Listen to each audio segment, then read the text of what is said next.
That's the whole thing I talk about, winning the battle in the morning. So every morning I wake up, I believe in winning the battle against yourself.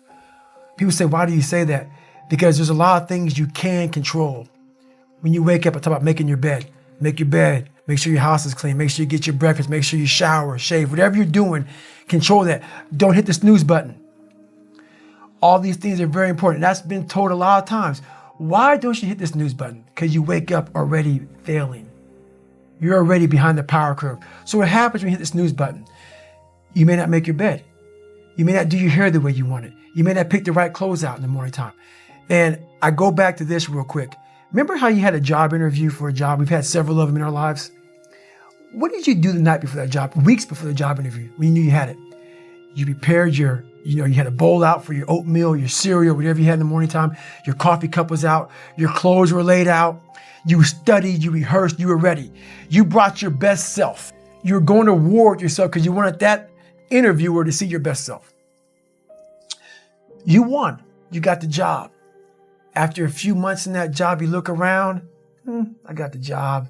You start to back off. The clothes aren't out. You're not ready. You're hitting the snooze button. You don't get up on time anymore. You realize that you can still have this job and not be your best self. The interview you is gone. Your job is gone. You have your job, but the interview you is gone. So winning the battle in the morning time is just that. It's that you wake up in the morning time and you own all this stuff, because once you leave your house, the world then gets at you. And that's why I believe in not getting up in the morning time and checking your phone immediately. Everybody does that. They get up, the first thing they do is grab their phone, look at the phone. Maybe bad news on there. So how's your day start off? I don't go to the gym. I don't make my bed. You're caught up now on that phone. That's how your day starts. You lost control. So once you win that battle in the morning time, then once you go out, now you've won. You go outside your house, you may lose your job. You may have a bad hit, but you won something. So you're going into battle having already won something. Having already won. So then if you hit the snooze button, you go out, you're just defeated already. You're behind the power curve. Now you've won something. You feel better about yourself. So now you're able to take these hits along the way. So that's the mindset that I think it's important to bring with you every day you go, everywhere you go in life. Win what you can. For me, my routine is every night I stretch out. And I stretch out for 2 or 3 hours every single night without fail. And while I'm stretching out, I'm thinking about my plan for the next day. And I'm thinking about all these different obstacles that may come up. So basically, a lot of us aren't prepared for life. We get up willy-nilly and just hope life is going to happen. It is going to happen. But it's going to happen with a prepared mind or an unprepared mind. Most people attack life with an unprepared mind. What I do is I try to account for all things that could happen, might happen, probably will happen, and then the unknowns. So basically, I can't account for everything, but I do know there could be some things that come up in life that you need to be ready for. I know for a fact I'm not going to want to work out tomorrow. Therefore, I'm preparing my mind for that. I don't want to do that. I know tomorrow will come with some difficult decisions to make. It may come with getting a phone call saying someone died. This happened, that happened. I'm always preparing myself, not in a morbid way, but just like, look, man, be ready for life. Don't let life just start attacking you left and right. Make sure that you start to build a mental armor so then you're ready for life. And that comes with a very physical way, and the physical helps out the mental. Well, the thing about it is funny, man, all these catchphrases people always say, failure is a part of life and failure is how you grow. I've said all that stuff before, but it really is a bunch of shit. So tired of hearing all these fucking cliche, fucking goal setting, fucking posters and all that shit. Half the people who write that shit aren't even doing the shit they're talking about. Half the people talk about failure, they're fucking millionaires sitting back in some nice house or whatever the fuck they're talking about. So it makes me fucking nuts. The reason why I believe I can talk on failure is because I'm still failing today, and I'm failing in a major way, and I'm living when I'm talking. So many people who talk about all this shit, they're has-beens. They're people who used to do it back in the day, now talk about it. Are you living it today? So for me, failure is something that you should be afraid of. It should be afraid of, but that's why you should go out there and challenge yourself to fail. Because if you're not failing at something, that means you've set your goals to pass, to succeed at everything you do, which means you're not setting your goals high enough. So for me, okay, I'm gonna go out and break the Guinness Book of World Record for pull-ups.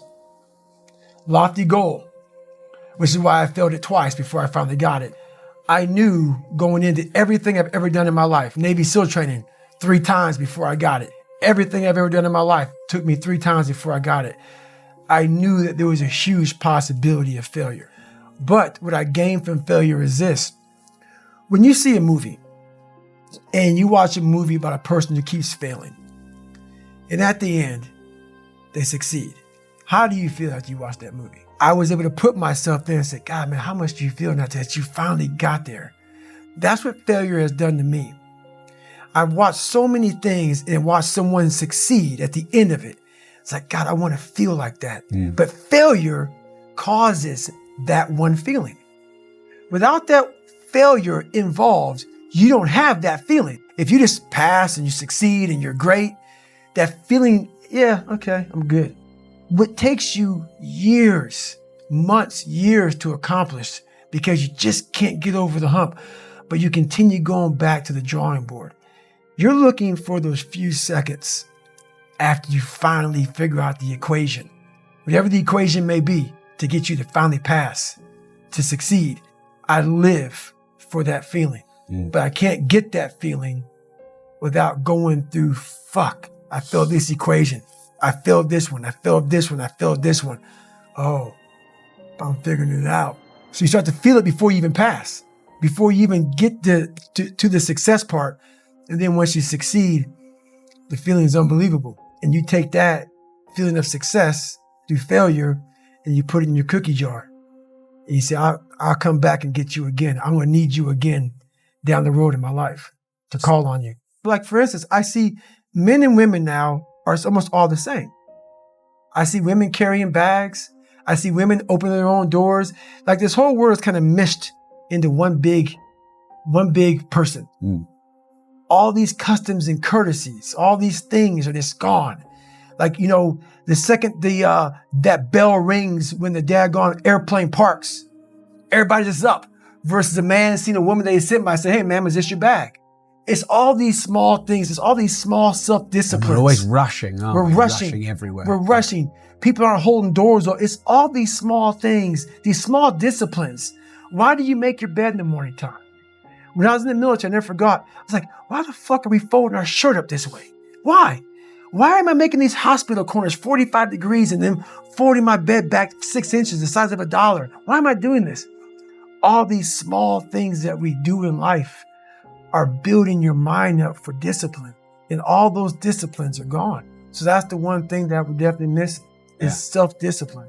It started off with the Rocky and Rambo movies. You know, those are kind of like my fathers when I was coming up. But then when I finally met this guy named Scott Guerin, this guy that fell off, you know, he had a parachute accident. A guy crashed through his parachute and he fell 13,000 feet, pretty much to his death because his parachute collapsed and he fell 120 miles an hour to the ground. I mean, that picture in the book. It's disgusting, right? And so he hit the ground, and I met him a couple years later at this CAP, Civil Air Patrol camp. And I'm sitting there, and no kid was like amazed by him. You know, it was like, okay, this is a great story. I'm a kid, let's go.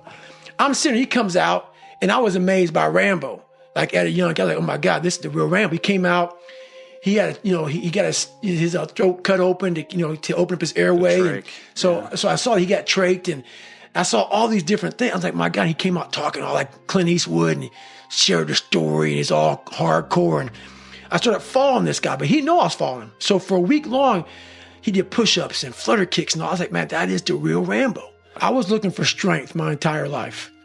I didn't have any. I was a really weak kid. My dad beat the living shit out of me and I was strong as a young kid. But me protecting my mom for so many years in that house, my dad made me very afraid because he beat the shit out of me every time I went at him. So in that, every man wants courage. Every man wants strength. At least this one does. So I found it in every way possible. And when I see a strong guy, I was like, okay, maybe he can teach me. So he didn't know anything about me. So time went on. I left school, and then this guy was in my mind. We had zero money, man. Like at one time we lived in a $7 a month place, government subsidized apartments. Now we live in like a $200 place at this time. I went on a $500 phone bill. And back then, dude, and having no money, my mom wanted to kill me. I was in search of Scott Guerin. Yeah, no Google, no internet. Google, no nothing. You're just randomly calling up bases? Air Force bases, man. Calling up Air Force bases, man. Hey, do you know what Scott Guerin? What do you mean? I'm like, who's Scott Guerin? I'm like, he's a pararescue man. A what? Because, a pararescue man, there's not a lot of them. So I started getting, there's a PJ base here, a pararescue base here. So I started tracking down pararescue bases. Finally, Key West, Florida. He's a scuba instructor down there in Key West, Florida. I leave a message. He calls back, gets a hold of my mom. I'm like, I cannot believe this guy called me back. My first question to him was, hey, man, can I come stay with you for a week? He's like, who the fuck are you, man? He didn't know who the fuck I was. Right. The guy let me come stay with him for a week. I think he said about 4 words to me in the entire week. We PT'd together, and I didn't need to hear a word from him. He didn't talk a lot. He was an instructor. I would go to school or to scuba school with him. He would instruct. I sit on the couch for 10 hours. Sit in the lounge on the fucking couch for 10 hours. He come back, pick me up. We go for a run. He go home. We ate fish every fucking day because we had to go out in the ocean. Like I would go lobster hunting. I hate the fucking water. I was scared to death, but this guy went in, so I'm going in. And I left there with just one big thing. That's what I want to be. If I was born with a silver spoon and everything was given to me and life came easy, but knowing where I came from and where I'm at now, just because I was able to crack open a few more doors, that's what's disappointing for me, for other people. So it's not that I want to live there. I know I can go there. And once again, I know other people can go there. So I guess that's the thing with me is I know I have the ability now to go to a place that's very, very hyper-focused, that I can accomplish some pretty amazing feats. Not because I'm amazing, because I allowed my mind to be open-minded for the possibilities of what can I achieve. Mm. Most of us fail in life because we're afraid of what everyone around you is thinking. That's 100% truth. So we live by the narrative of other people. When I first called a recruiter to be a Navy SEAL and I was 297 pounds, the first recruiter looked at me and said, you're not going to be able to make this, man. So what he was doing was he was projecting his energy on me. He knew he couldn't be a fucking Navy SEAL. So God help this black guy, because I was only the 36th African-American to make it through in over 70 years. How's this black fat guy going to make it through in my ass? He wasn't even willing to try. So he's projecting this. So a lot of us who are negative people, all we do is project how we feel on other people. So what happens is there's a lot of negative people walking around the planet Earth who are afraid to try. Because a lot of people are very negative in this world. So we are afraid to fail. Why? I told you, man. Shouldn't even tried it, dude. Just chill out, relax. Why are you so crazy? Why are you so obsessed? So all that stuff drives the quitting mind, I call it. The mind wants to quit. The mind's tired. The mind's tired. The mind's deserving. The mind thinks it's very deserving. So yes, the biggest problem in this world is other people, not yourself. It's other people in your head. They are puppet mastering you pretty much on your life. Because I realized once I was talking to myself the right way and all this shit wasn't in my mind, wow. I went from this piece of shit kid who thought he was dumb, not successful, insecure, who stuttered when I first saw somebody, to a person who can now do all these things just because I now control my own mind. When you get to the point where you really fucking don't care, you're dangerous. You become very, very dangerous. I'm not saying don't care like, I don't care if I do that. No, when you don't care about other people and how they view you, about how you walk, how you talk, how you dress, where you want to go with your life. Growing up, I didn't want to tell anybody I wanted to be in the military. Because why? Some of my black friends, I was afraid of what they think. I was afraid of what other people thought about me. So now, when I go in the military, I didn't know you want to fucking join the military. Yeah, I didn't tell you because I was afraid of what you thought. Once again, man, you're allowing other people to shackle your mind. It's the worst thing in the world. Do you think you could go the other way and maybe become a bit cold if you don't care what anyone thinks? Your fiance, your kids, they're not the people around. Do you not care what they think? So that's the thing about it. You have to have an understanding of what not caring means. If your fiance and your kids don't believe in you, you can't care what they think. That means you chose the wrong support staff. There has to be, so that's why a lot of people don't understand one another. Your support staff has to be like, if I want to go out and do whatever it is, my support staff is, my fiance. If she's like, you know what, I don't think that you should be doing that, I have to take it, why? So I can be open-minded. So why are you saying this? But if she's saying it because of her, that's not the right thing. Because I need backing to do what I'm going to do. Open-mindedness, I need support. So you got to be very clear thinking about all that stuff. My circle's very small. I make sure I didn't handpick these people. Because I'm like, so you don't want people in your corner that are like, oh, let me pat you on the back for whatever the fuck you do. I don't want people pat me on the fucking back because I fucking woke up in the morning. No. So you don't want that. You want people who are honest with you, who are going to tell you what the fuck is honest. Honest and truthful people. So someone who's honest and truthful, who has lived and is accountable for their own personal life, that's who you want in your corner. Say, hey man, you know what? You're pretty fucking dumb for doing this, dude. Like, this is not smart. Or you're being a turd today. You're not getting after it. That's who you want in your corner. So you don't want a lot of people, handpick people to be in their corner who kiss their fucking ass. You don't want that. So you're very selective of who those people are. I'm selective. Yeah, but you'll listen to those people, will you? You have to. Yeah. You have to. So one of my best qualities is I'm open-minded to the right people. But I don't respect a lot of people. Because how am I going to respect you if you're not fucking grinding every day? And I don't mean working out, getting to the gym. Really going out there and grinding. So if you don't know how I'm living my life, how am I going to respect you? So you have to be a hard worker, period, dot. You got to work your fucking ass off. That's where I gain respect for you. So if you're working hard every day, now you have an opinion in my eyes. But if you're just a guy who talks shit and you live this fucking life of talking shit, come on, dude. I understand one thing. You're just talking shit.